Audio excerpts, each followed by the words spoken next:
Inakbot ng pamamahalan ng iglesia ang 3,000 kabang bigas at 2,000 na mga personal protective equipment na tinanggap ng alkalde ng lungsod ng Maynila. Malaking bagay itong pinagkaloob ng Ka Eduardo sapagkat alam niya naman na sa mga panahon ngayon, yung mga PPEs is basic commodity in our crisis situation nowadays.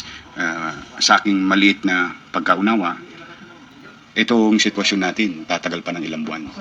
So, your city government is now preparing for the post-lifting of ECQ.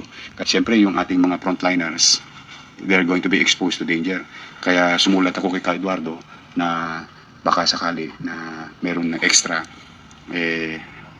Halos wala pang 24 hours, may tugon na ang Ka Eduardo. Kaya Ka Eduardo, maraming salamat po sa mga kapatid natin sa iglesia.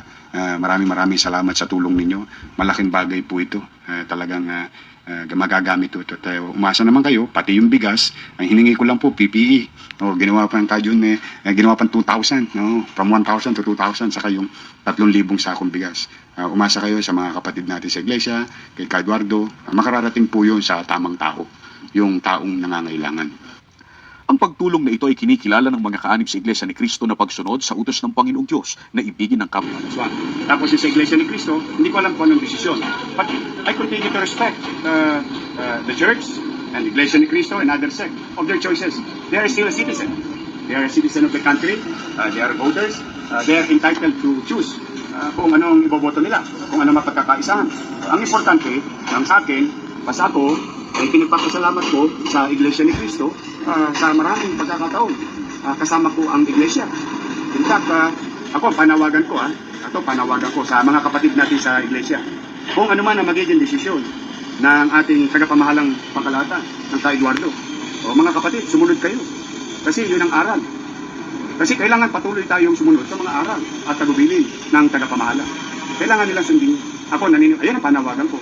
Kasi dyan tumibay, dyan lumaki, dyan nakilala, hindi lang sa Pilipinas, kundi sa buong mundo, ang Iglesia ni Cristo. Maniniwala ka ba ng Iglesia ni Cristo na sa South Africa na? Nasa Africa na? Yes. So this is the things that you value. You value such leadership. I'm sorry. You value such leadership.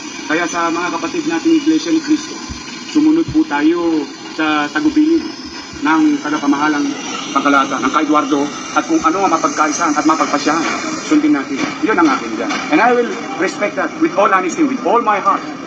With all my heart. Because at some point in my life, ako naman itinaguyod ng mga kapatid natin sa iglesia. At binigyan din ako ng pagkakataon ng Ka Eduardo sa maraming laban ko sa buhay.